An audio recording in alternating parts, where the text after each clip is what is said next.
Grâce, seule ta grâce. Nous voulons instaurer un état de droit. Et dans un état de droit, il y a une justice indépendante. Ce n'est pas à l'individu Félix Tshisekedi de commencer à faire justice.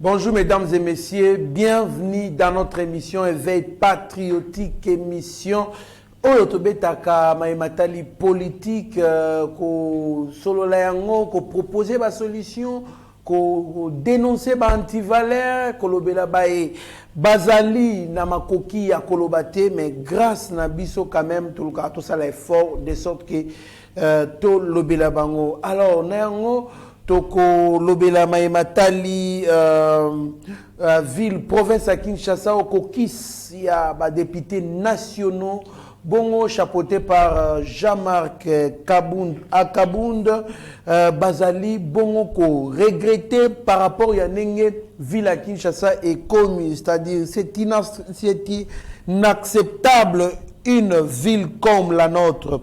De l'aéroport jusqu'au centre-ville, il y a des immondices. Tous les caniveaux de la ville de Kinshasa sont bouchés. Il y a des pirates partout. C'est-à-dire, ville ezali ingouvernée selon Bango. Donc, absence, il y a autorité. Ville ezali trop remarquable. Bien que, Bongo, par conséquence, soit nani condamnation bali ko condamné mutu oazali à la tête il y a vu les ali bongo Gentini Ngobila mais baebi quand même que ba responsabilité zali partagée to le appel isusu à ce stade où il y a manque de consensus, le PPRD n'est pas partie prenante dans la désignation de membres qui doivent aller à la CENI. Emmanuel Ramazani Chadari, la réduction du train de vie des gouvernements sur la table du premier ministre Samalou Kondé. On envisage baisser les émoluments de ministres, pourquoi pas le frais de fonctionnement de ministres. Namonamboka Benjamin Monasuka, pièce contre pièce, l'actualité.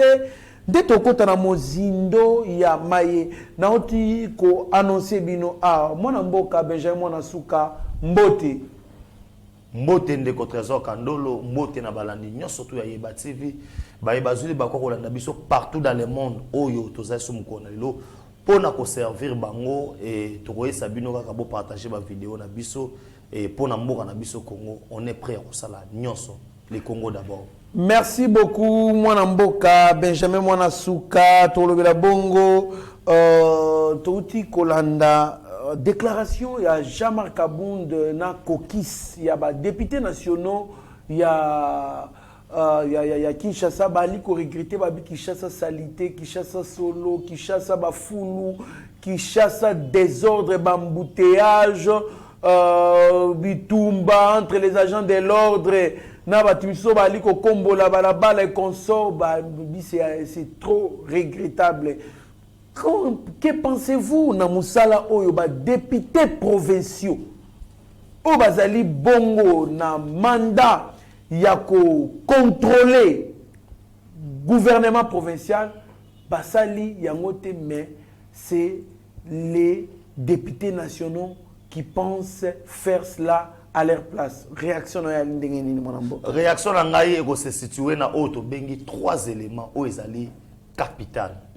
Pourquoi j'ai dit trois éléments o ezali capital? D'abord, tozali na système ya auto bengi nani décentralisation et fédéralisme auto bengi décentralisé. Cela veut dire quoi? Responsabilité il y a ville à Kinshasa en premier lieu. Ils ont qui est directement et pas des députés provinciaux. Pour Bangonde Bazali censé cause Bazali organe délibérant il y a ville. Le cas là où ils allaient ville province de Kinshasa. Ça veut dire Bangonde Bazali wana pona ko auditer, ko ça la gestion, ko lande la gestion quotidienne il y a autre bengi ville ya Kinshasa par rapport à Moutazo Kambayango. En deuxième lieu, tu as na autre bengi gouverneur. C'est lui l'exécutif. Il y a une définir politique, il y a salubrité, il y a économie, il y a nini, il y a ville ya Kinshasa. Et en troisième lieu, tu as na biso population.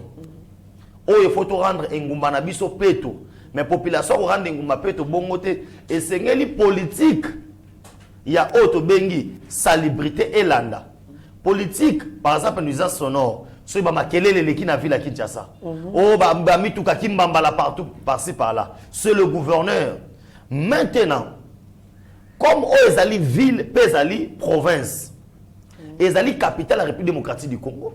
Et sengeli ezala modèle parce que ba siège à l'institution surtout ezali awa. Le président de la République avandara awa. Et ba institution so bi ya Congo, ba siège nango ezali awa. Mais ce qui était désolant, au moins aujourd'hui les gens nous rejoignent. Naza parmi bateau, oyo, to sali ba marche na ville à Kinshasa pour na départ ya Gentini Ngobila. Na le bail que Gentini Ngobila azo faire endormir auto bengi ville province à Kinshasa. Et aujourd'hui les gens nous donnent raison. Pourquoi je dis ça, les gens nous donnent raison de Rokandolo? Parce que ce n'est pas maintenant au niveau provincial. Mais comme il y a un niveau, il y a des députés nationaux dans la ville à Kinshasa. Non. Malgré que la circonscription électorale est à Kinshasa, il y a des députés nationaux. Il y a un monde qui rôle un député national. Il est aussi capable de retrouver une solution à Makambu. Même si il y a des circonscriptions électorales, parce que c'est un député national. Awa sikoyo de ngobi jantini ngobi la kamata ba député provincial to la vérité a tchaba ngona poche na ye. Parce que tchaba ngona poche na yete ezali inconcevable na niveau to fandi là-bas solo ndeko trésor elo oyo ezo lembisa na otambo na mutuka et si ka boko sala 5 minutes boko se retrouver bo sali wana 3 heures du temps. Non pas pour nzele ezate, mais nzele ezali mabulu. Mabulu, on a des conséquences dans le zoom comme amortisseur. Et zoom est biloko belé. Mais comment peut-on faire d'abord? Total à moutou, moko boye. Parce que les gens tini ngobila. Parce que le député provincial bossa moussa na bangote. Voilà pourquoi na oka ko lobake non ponanga. Ko lansama o chantini bossa na ville à Kinshasa. On pense que ces assemblées provinciales et aux services de l'Europe. Parce qu'il faut être inhumain pour nous retirer ngobila asabilo azo sala oyo. Yo mo tala ba service à sécurité la ville la Kinshasa. Donc comme ça là c'est zéro azo sala et le bilan na ye négatif. Mais il est là. Il est là. Il est là parce que il y a certains députés oyo bazwa. Tout le monde qui va mascarade de ça market. Na reste assemblée provinciale. Tout le monde qui yango, tout le monde qui ne va pas fingana. Tout ça, silence radio. Personne n'est incapable de le retourner en Ngobila. D'abord, obi a pasta, passe Godin Pouy. Au moins passe bassin dans un bon mabiso. Moko de fois détruit et pas bateau yo, ba benga bassin dans un pasteur Godin Pouy azalaka oloba fort. Trésor. Quand azalaka ni député té alaka ka professeur apamba. Manga ya kosakana te na baitando mike. Na ebisio na lelo pasteur bakanga ye munoko. Alors esusu te. Na ebisio ki pasteur Godin Pouy wana exposé ba livre ne kuna na IS sur otango lobi on sera sur responsabilité Congo bongi. Kinshasa c'est Tomwami. J'ai été le premier à coproduire na bine que non Mutamaye la boy. Azi nani assemblée provinciale. Na ebisio mais foi na foi. Ya ntingi kutu bien. Tingi kutu moi bien parce que auto mona oyo. Comment il est là oyo qui est né marché central. Et le kwata mokote. Banzela o elenge sa o boye. Basala ka susu te. Et fanda nango na kotuna ye. Revenu publicitaire ka ville à Kinshasa par jour bi combien de millions oyo kota. Ba carrière o bisaka mabanga tala ndeko trésor ba carrière bisata sur 400 500 camions on va passer en hôtel de ville parce que ndanga yibanité ba camion wana pour ba ko zo yango ata ko zipata mbula biso mikete il y a un manque de volonté politique na ville à Kinshasa et puis nous avons un manque de leadership muto azokamba province aza volontaire te aza na niveau wana en tout cas médiocrité ça tellement makasi oui atana ndenga mabeto ndimi yango problème est que la ville doit être sauvée médiocrité ça makasi azokokate donc comme si habité à Kobanda wapi habité calcul projet zati n'était pas conseiller na bazala te na kanda na ekaka a lança auto bengi kini bopeto na ye a bengi sa chef de l'état si mise touche akoma wana bolelo oyo projet kini bopeto et koma kini bosoto vo mekutu kimbuta keye parce que tout na bivi la Kinshasa ezali mal géré na domaine nyonso et muto bongo azo continuer kozala c'est pourquoi il doit y avoir des réformes dans ce pays. Les gouverneurs, ils doivent être nommés par le chef de l'État. Parce que si tout dépendait de ce chef d'État, on va le gouverneur. Mais le critère est tellement makasi. Moins 100. Donc, tu quittes 100%. Tu quittes à 0, moins 100. En tout cas, j'entends que Ali Kokokati. Tala, obi ba député na yena ensemble pour ça benga dynamique ngobila. Ah bon? Dynamique ngobila. So bango bamona raté. Te bango ba ko mona te parce que ba zipa bango miso. Bon, dans des prochaines émissions, oui l'autre salle. To koluka to répertorier ba député provincial à dynamique ngobila na nyonso. To banotanga ba komona bango boye ba to lukira ba circonscription ba to tangi. Député oyo exemple Nemba Junior. Circonscription na ba votaye na Changu. Azali na dynamique nani Ngobila ba autonomie de konaye ministre provincial c'est que Azali même moral na Gentini Ngobila ye Nemba Junior wana trésor nous savons comment ces histoires là ekendaka soko lingo za la na commission boye soko lingo za la boye de kona moi si ba autonomie ba ko conditionner que non yo ndimelo ko boye poto pesa o payer boye soko linge loko boye ndime loko boye poto zongo pe ozo loko boye mais c'est pas comme ça que un état peut évoluer. Ce n'est pas comme ça. Donc baza médiocre. Oui, ce n'est pas comme ça. Et puis moi je tiens à rappeler maintenant bayebi ko constater bayebi ba ko banda te ba ko suka. So moni chef de l'état. So moni Jean-Marc Kabunda Telemi, c'est pour laver l'image du chef. Et zali auto bengi bila ba province wana nyonso to. Il y a ba gouverneur, nde ba ko sangisa yango et sali actif il y a chef de l'état. Ce qui bazo qui est bien été. Toi tu penses que ceux qui sont en étranger mo royal akuti ba solo, il va pas voir Ngobila. A romona directement le chef de l'état. Tala batuna banzela. Tala banzela ndenge bébé, tala ba fulu. Lelo voirie urbaine ya ville à Kinshasa totalement détruite. On dirait aux en unité. Service et hygiène, on l'air d'autres mots combien. Bon, ils ont la émotion, à Bengi Batou, Tolongoli, nous retirons nos signatures, nous retirons nos signatures, nous retirons nos signatures. Et puis, les députés provinciaux, on a la COP. Bon, Ngaï Pesangaï, marché boy. Au lieu que soit administration, il y a marché boy. Les qui a député Moroboy. Ministre provincial, il y a Eloro Boy. Moi, je suis député Moroboy.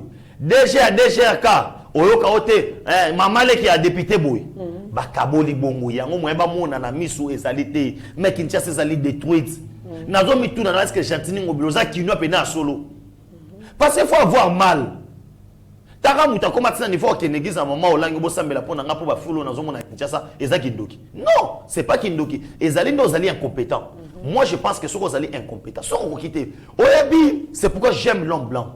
Pourquoi gestion basée sur des valeurs. Si tu es incapable de gérer province, dites-nous.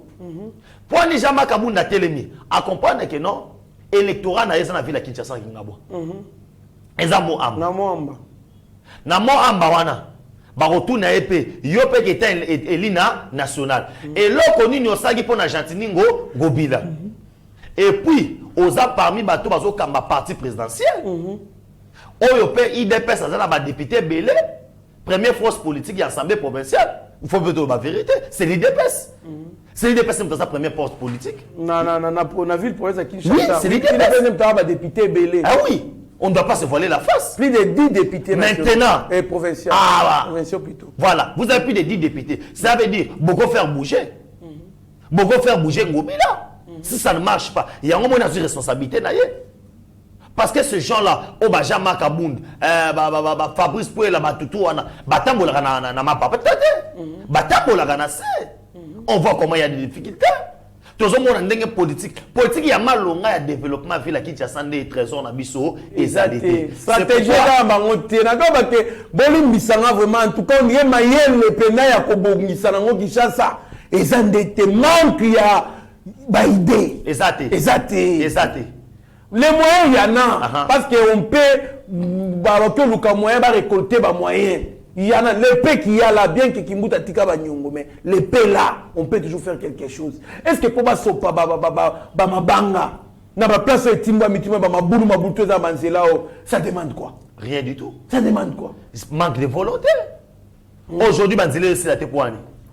Banzele c'est la tepoani. Banzele c'est la tepoani. Pour nani dossier qui Kimbuta des femmes ba kina na sukate. C'est réellement des fimbo. Poani, c'est parce que ils en a bateau ba na sima. Ayebi que non so ba reverser pe ngai. Mais c'est pas comme ça que ville au tambola coup de chapeau na jamais kabo et sur ka wanate. Na yebi que on peut bien faire pression avec la population Longo. Ce type là va dégager. Merci beaucoup. À ce stade de manque de consensus, le PPRD n'est pas partie prenante dans la désignation de membres qui doivent aller à la CENI. Mwana mboka wale alibongo Emmanuel Ramazani Shadari oyo azali secrétaire permanent ya PPRD alobi bakotinda batuna senite pourquoi puisque consensus est alité mwana mboka vraiment je ne sais pas par rapport au terme consensus dialogue ou bien quoi boyokani j'aimerais tout clarifier quand même les choses que Kotinda ba délégué, tout a été déjà établi dans la loi électorale où il est qui bien et bien wapi dans l'Assemblée nationale. On a eu à débattre les PPRD à Salaka, ma partie toi na Ezalaki. Et aujourd'hui, vouloir parler que toko bloqué to Kotinda batouté, ce n'est pas la fin du monde de trésor. Dans ces pays, IDPS a beau être délégué Batounaï, na Seni, a Sengara Kalamba à l'époque, à Longwa na Seni, Marabou Tambola, Nenge Tambola wana, et Kabila Leka. Toza awana 2006, Oyo Papa Tsegida a beau être na élection, Toto Saka, élection Salamaka, Likolo na CP et tout en a quitté. Moi je pense que aujourd'hui, tout ce qui s'est au marché, on a un dialogue, tous les calculs concernant la confession religieuse, on a à tout prix, va bloquer machine pour ma élection, et ça a bloqué, ces calculs-là ont échoué. Et comme ils ont échoué, c'est pourquoi on a croc à jambe, tout le cas bloqué. Mais moi je dis toujours aux gens que vouloir bloquer la machine, ça va profiter au peuple congolais. Parce que si on bloquer la machine, pour l'élection ça le matin, pour le peuple n'est pas sourd. Le peuple a battu. Mais le peuple congolais a bizengité. Nous comprenons qu'il y a une main noire. Et rappelons à Chadari que ceux qui battent il y aura d'autres gens qui vont battre. Et Seni et Rokende Libous. Politique à chaise vidéo, IDPS, ça n'a pas de alors, comme il y a le problème est qu'ils veulent expérimenter. Au moins, ils ont des lots moussous, bando qui est dans Libanda. Baroko Kangote Trésor, qui chômeur, qu'on vend dans Libanda. Batou na biso par la. Est-ce que vous pensez que ceux qui peuvent perdre à Tini Batouna été na Seni, ça peut vraiment créer que Seigneur a la crédibilité plus que PPRD parce que PPRD quand même c'est une force dans l'opposition. Il y a un député Belé. Qui a combien de députés et la majorité, si la majorité atteint des Batounaï, moi je pense toutes ces histoires ici trésor. Et c'est que tout le banana peuple congolais vérité que non. S'ils veulent bloquer autour de la scène et tout consort, l'Assemblée nationale peut envoyer ma bombe de l'élection et qu'il y a un niveau ministère de l'Intérieur. C'est ce que les gens oublient. C'est ce que les gens oublient. Les élections peuvent être organisées par le ministère de l'Intérieur, peut m'arramboussili. Bah ça c'est le ministère de l'Intérieur, il y a territorial tout ça au ministère des plans. Élection au Salima. Tout ça au moins. Mais est-ce que vous avez crédible puisque et que ça la battu il y a un parti politique qui va organiser l'élection au lieu que Moutouya société civile déjà en tête mon amboka. Moutouya société civile déjà en tête. Pour président c'est dans route à la confession religieuse.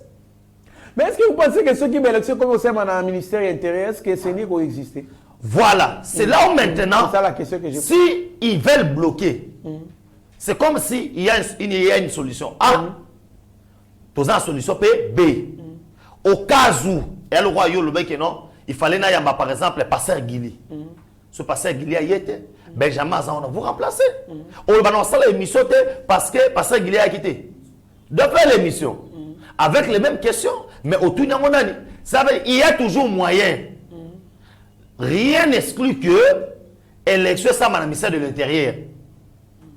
Pourquoi? Parce qu'elles ont ma qualité. C'est là où j'ai dit, beaucoup des histoires ici, elles ont bloqué parce que dans notre pays, tous ont affiché la population, recensement salamaraté, autre ben état civil, et fonctionnaire en égalité, toi dans le 21e siècle, les états civils n'abisso, ils ont pas papier. Chada le but consensus, kaka papa. Non, ils veulent tout tenir. On ne vole pas, au moins les Congolais, les policiers congolais, ils sont très rusés. Bah, jouer dans un jeu de mots. Par contre, ils veulent qu'on puisse aller au dialogue. Il n'y aura pas de dialogue dans ces pays. On a formé un bouille. Et nous voyons d'abord le développement du pays. Nous voyons comment le pays doit aller de l'avant. Pendant 18 ans, quel était leur bilan? Est-ce que Chada et Banda Balunga ont un pouvoir? Il peut venir aujourd'hui pour appeler ce bilan. Il y a 18 ans à Bango. Autorité morale Yoanatsilo. Après ça, il a 18 ans. Maintenant, chercher que non, ceux qui sont aux athées crédibilité et tout consort, crédibilité, nous en avons marre. On n'a pas besoin de toutes ces histoires-là. Na format tout on organisera ces élections. Et même avec le ministère de l'Intérieur, même avec 100 PPRD, il y aura bien et bien élections. Il y a eu des élections dans ces pays où IDPS a participé, Kabila Fanda la pouvoir. Merci beaucoup, mon amboka Benjamin Nasuka en pleine réunion et c'est moi qui bongo na primature. Alors, on a pensé comment réduire les trains de vie des gouvernements sur la table du Premier ministre qui traîne déjà sur la table du Premier ministre, c'est-à-dire, Batel Babi, recette des Okota, recette des Mati Makasi, bon Mati.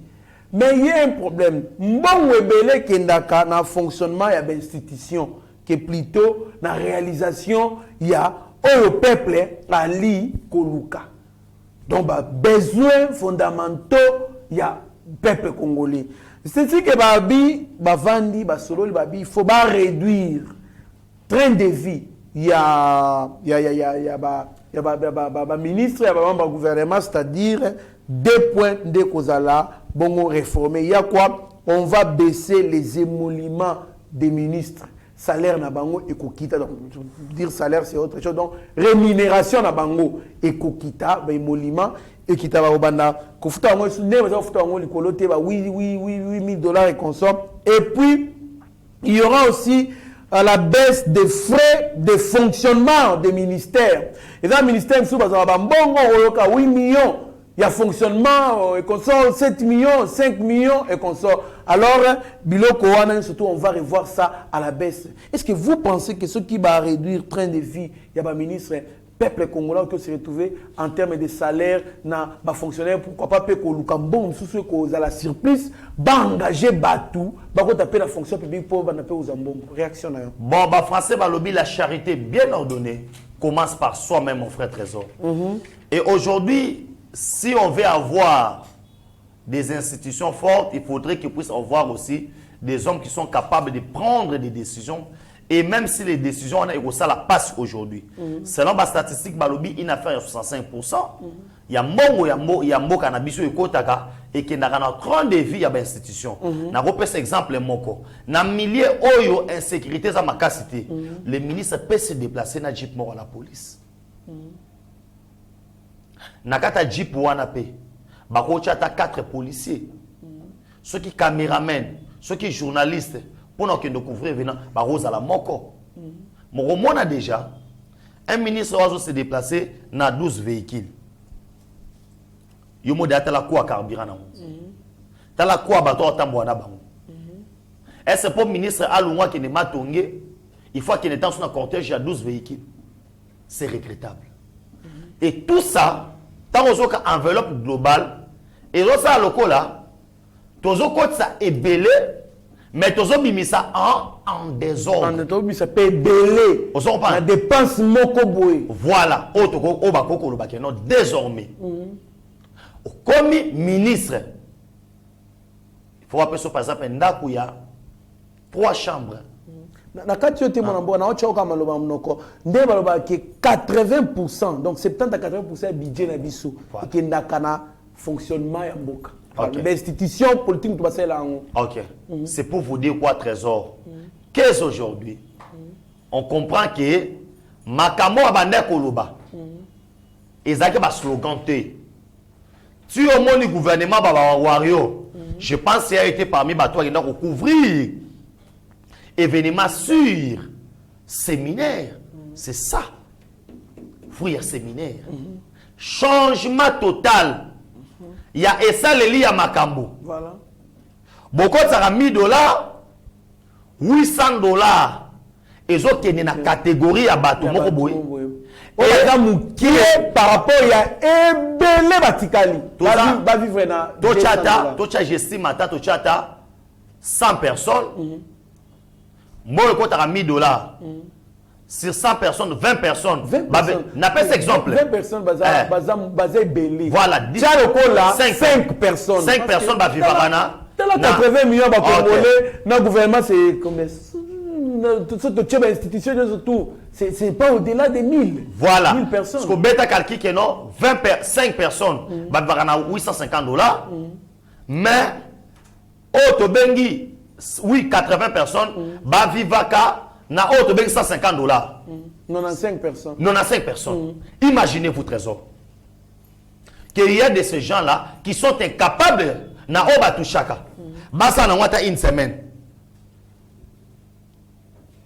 Mais là bas oyo baganyaka 10 fois, 20 fois, 30 fois. Puisque ba mesusu wana. Et puis ba suki peka wana te. Bazana ba fictif na bango na ba entreprise publique. Comme un ministre à titel, a bengi PDG wana, tindelanga par exemple 50 personnes, 100 personnes. Bagi c'est son frais de fonctionnement. Oui, nous attendons ça parce que ils vont soumettre ça. C'est vendredi ici, dans le conseil des ministres. Il faut réduire, mon frère. Réduire le nombre de bateaux. Il y a 19 caméramens dans le cabinet. Vraiment. Zana bango 3. Zana bango 2. Il y a un cabinet, on s'est retrouvé dans le membre du cabinet. 70. 50. Il y a Moussani. Oh, conseiller ministre. Oh, chargé, on pense que ça. Oh, conseiller ministre, chargé au Mérabani Nandako. Oh, yo conseiller ni ote, chargé au Mérabani Nandako. C'est que le ministre en a fait moi ça pour charger au Mérabani Nandako. Ce n'est pas ça. L'argent du contribuable congolais et puis de trésor, on va leur mettre dans la condition oyo. Na sepela na Angola. Na Angola so comme ministre, ils ont la place moko boye. Bova na bino nyonso na président sika moko. Bozana ba villa ndenge moko, bozana ba mituka ndenge moko, bozana nombre bateau oyo ba yebi que non, c'est qu'on te paye. Ezali boye. Et puis le kami balé na bolsa ki balo bakuna. Balo peut faire des missions. Y a ba ministre. Oyo ministre so bima, atene etan so na lemba. Oyo ka 80 millions. Frais de déplacement. Ne on a un trésor. Pour la renouement qui ne lemba faut 80 millions. Vraiment. C'est pour vous dire quoi? Ce gouvernement est hier. Nous attendons des signaux forts Yamakambouana et que le Premier ministre coup de chapeau On est sûr que Mamouana est au bon à Merci beaucoup en tout cas et vous allez bien makasi ceux qui va revoir à la baisse babilo kwana ba émolument na bango pe ba freux il y a fonctionnement ça va aider maintenant à la population le petit peuple qui est d'ailleurs nombreux par rapport il y a bino batmo konzarabiso parce que si on prend 80 millions tolongoli ba institution petite aujourd'hui exemple Sénat na ensemble d'autres Parlement, on suppose que Bazali dans les 600. Dans les 600, oui. 5, 8, 500, donc, tu as 700. Hein, mon amboka? Tu as 700. Tu as institution, cours et tribunaux. Tu as une cour de cassation. Dans conseil d'État. Dans cour constitutionnelle. Tu as le cour de cassation, par exemple, 5. Dans conseil d'État. De retrasona sungayo, OSATV, to Elangonga. Tochata bango tout wana bazali 4000 personnes. 4000 personnes. Tochata 5000. 5000.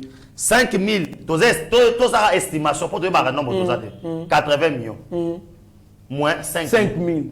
Si quoi 5000. Bazo bénéficier na budget mboka na 80%. OK. Sko toza sko 80 millions moins 5000. Donc on suppose que 7 millions, c'est à 9 millions, c'est à 950 millions de personnes, qui vivent à 20%. C'est injuste. Voilà. C'est vraiment injuste. Pour voir l'injustice au Congo, un ancien président touche combien? 680.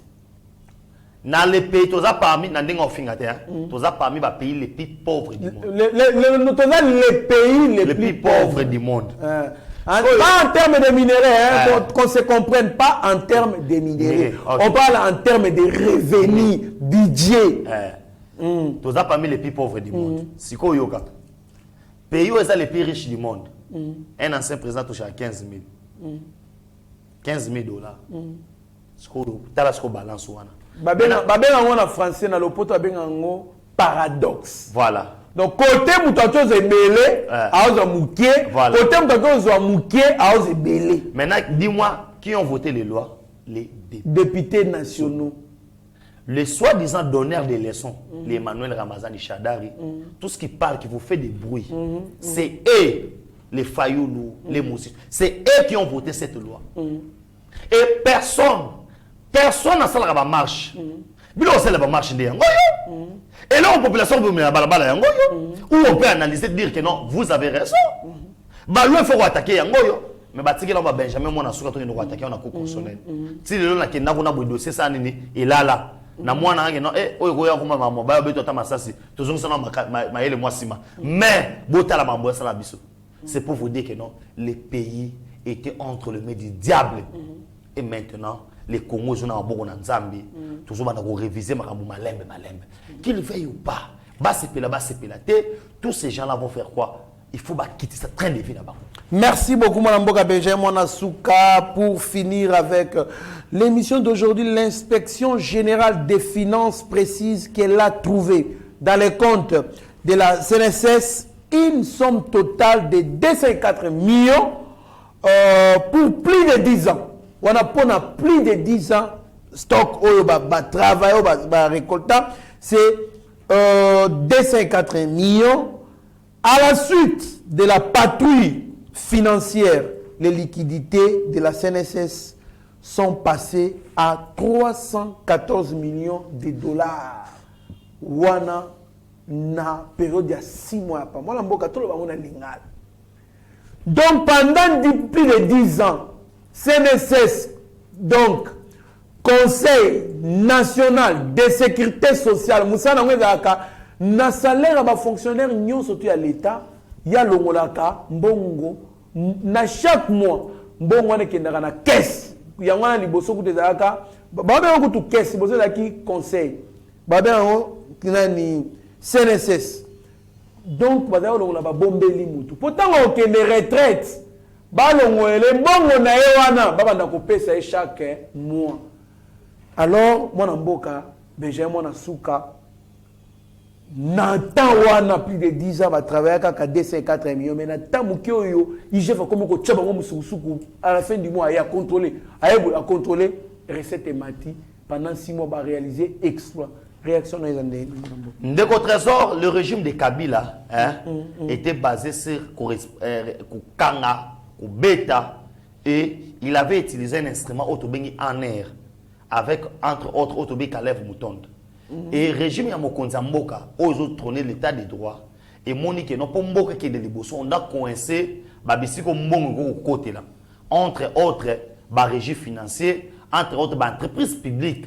Et Fachi Ayega Okoïs, Ayega Okolamusa, autre bengi IGF Oazagi Arolala.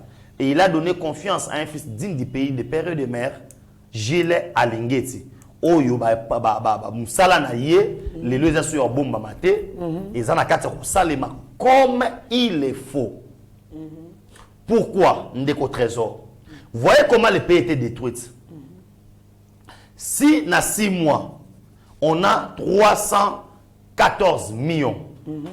Et qu'il n'a plus de 10 ans, plus de 10 ans, 12 ans, 15 ans, s'il a 19 ans. Oyo, bazo, recette ezali à 204. Imaginez-vous maintenant, par mois, bando yiba combien? Et bando yiba un peu pas banane. Naoka bapesa bango tu mbonga weekend. Babengi yango mafia organisée. Ni abenga en français mafia organisée. Moibi ya propre. Et lobi Gila Lingeti. Alobi to bengaka pona nini bato ba yiba biso. Bozo linga soki to leki na TV to moderaka ba langage. O mwana mboka Benjamin retiré dans place wana. Benjamin ko lo ba te na TV. Mais ce sont des voleurs. Ils nous ont volés. Ah, biso na yeba tiyo da muyibi. Muyibi. Bozo beta mwana ya mukie. Oya la muki na tonga komi 12 heures pour que kozwa lipa. Bozu banzete bozo nyataye. Mais bato ba yibi biso yango yo monane clairement. Ba yibi biso des millions et des millions de dollars. Millions de dollars oyo papa wana, il a fait 35 ans de carrière. Il a rendu des loyaux services pour cette nation. Et en définitif, à Kominasuka, Oyo to beni CNSS Oyo, pas foutailler. Mon on a été détourné et pas un politicien. Et ces politiciens-là roulent carrosse avec de très bonnes maisons, bah immeubles. Aose Katata wana. Or, il a travaillé pour la Mokoyo. Parce que mon wana c'est pas négociable. Bakata yango na source.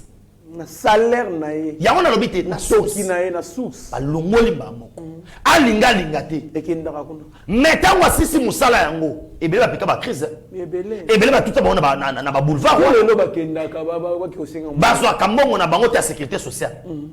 C'est inadmissible. Na pembeni ya cimetière. Mais ce sont ces airs des histoires qu'il faut aussi la makelale. Mais au moins un politicien congolais, population congolaise, ah ça makelale parce que type Moroboye, papa n'est juif, maman n'est zambienne. Bon ça makelale. Okomeka pona kingani toko kufa toko bomana toko kabwana. Mais quel genre premier développement ya nation? C'est d'abord sa population. Na auto bengi changement de mentalité. Ce sont ces genres des histoires que la population devait se révolter. Batena balamuki na tongo maman na marche. Nini déjà on a alongwa. Nous devons trouver clair et tous ces gens qui sont impliqués dans les Kambo Oyo, ils doivent être arrêtés. Ils doivent être arrêtés. Ndeko Trésor, comment mongo ya 6 mois? Ezali d'abord 2 fois plus supérieur que mongo il y a plus de 10 ans. Allez, vous allez me dire que mon mari travaillait en silence. Vous allez me dire que ce pays était géré par des gens qui aimaient le Congo. Après ça, vous me dites que non, ce sont des Congolais parce qu'ils sont au sommet de l'État. Parce que cet argent, les DG Wana, ils ne peuvent pas manger cet argent seul. Il y a qui chaîne. C'est une mafia organisée. Mais nous avons vu dans ce pays, on aura tout vu grâce à Fachi Beto. Dans ce pays, on a pu analyser des histoires ici de trésor où les gens ont 50 000 $. D'accord, il y a contribuable les Congolais. On doit parler dans quelle langue? Est-ce que Baïmoka, bateau comprendre d'été, de trésor, toi ça va te voir là, 1 million de dollars boyo kakawana. Soit on y a 100 dollars par jour, ça a 27 ans. 27 ans. Au ça yelo te ovanda na palais na yo ozima kolo na tongo etani ozima kolo tchel kolo a mesa ovandi osimbi télécommande ozofina tu fais tout ce que quelqu'un peut faire pour que la journée soit normale, bonne. Kolia, komela, ko se divertir sans travailler pendant 27 ans. Si vous avez 1 million, au dépasse 100 dollars par jour. Oui, de votre trésor, là maintenant, vous allez comprendre, c'est le même sous que na so na bato mayele, batu bola na yeba TV. Na so na bato mayele, na proposer pe loi. Nga pe na proposer loi na kokine pe na ba kondi na proposer loi. Ba mettre ba komelanga na ki no déposer pe. Na luka pe ba ki no déposer pour un trésor. On doit avoir une loi sur pendaison na deniers publics trésor. S'il n'y a pas cette loi à pendaison publique, les gens ne vont pas arrêter à voler. À partir, il y a 1 dollar ou plus. Ce qui va coûter au yibi, 1 dollar ou plus, va pendre yo. À part loi à pendaison, ma camarade denier public yo, yo aussi la dit. Merci. Nous allons défendre le test dans le biboy. Et comme ça, mutema passi. Ce qui mutu a détourné na Congo, mukie, ya moins cher, ezalaka 10 millions mata, ezalaka 10 millions, 20 millions, 200 millions.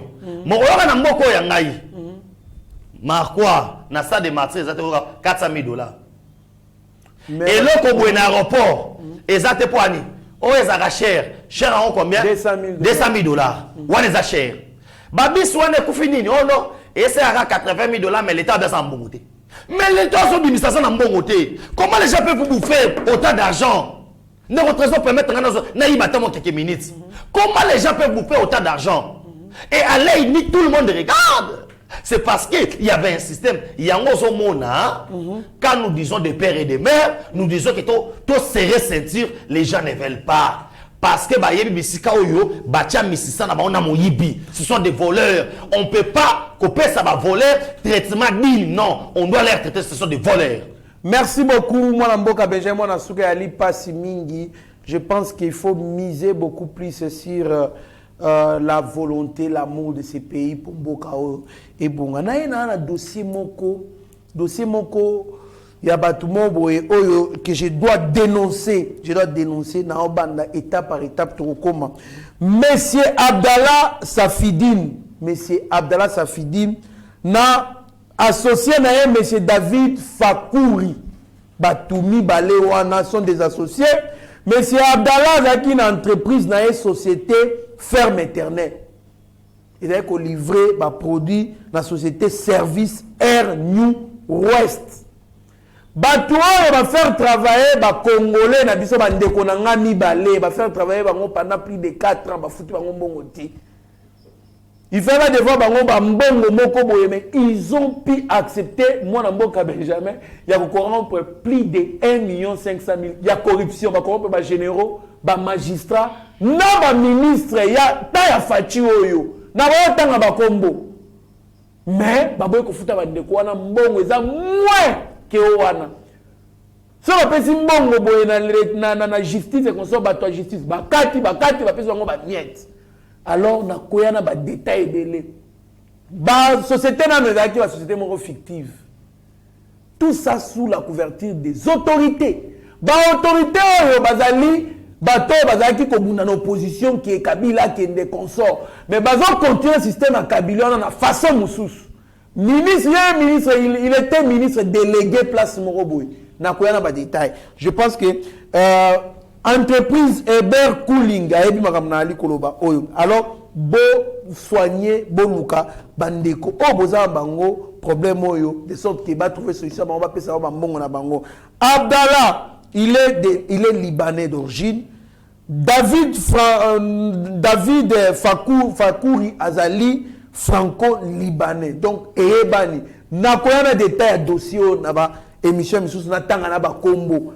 Ezawa, ba kombo ezawa, ba magistrat, généraux, ministres, bazali nakotanga bakombo na avocat na bango nakotanga monsieur Yves Aimam na oloba moi mboka Benjamin na suka tokomi na suka émission na biso tala caméra ya Steve Konde HD na Rabi Mokoko pourquoi pas Mike Chiswaka opesa maloba no ya suka bon maloba na nga ya suka pona émission mokona lelo ezaki abattre tribalisme na Congo tozaka na ekolo moko o to bengi biso tout toza ba congolais c'est pourquoi tango debout congolais betamaka biso tout telemaka et bendele pepaka moko bendele ozomona eza nsima mokongo na nga awa bendele ya Congo c'est pour les Congo c'est pour l'amour de notre parti neto samra mo aujourd'hui o to bengi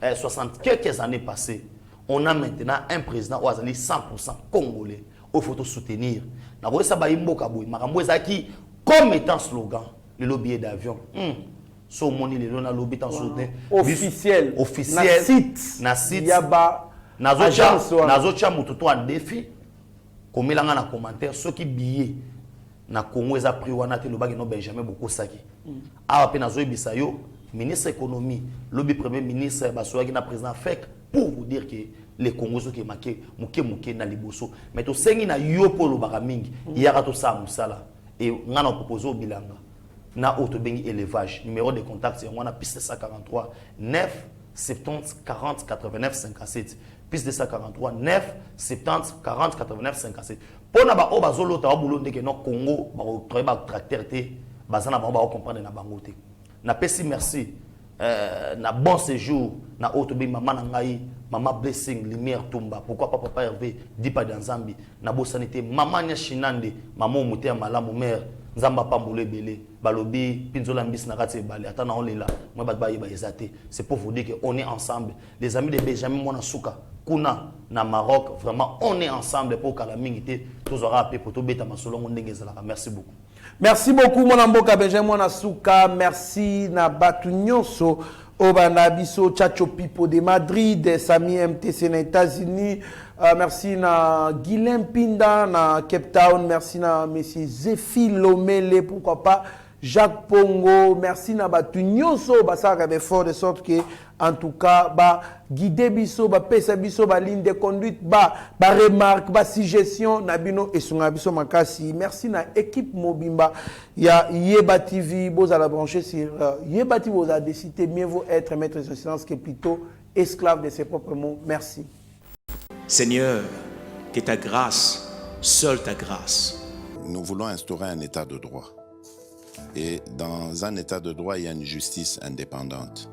Ce n'est pas à l'individu Félix Tshisekedi de commencer à faire justice.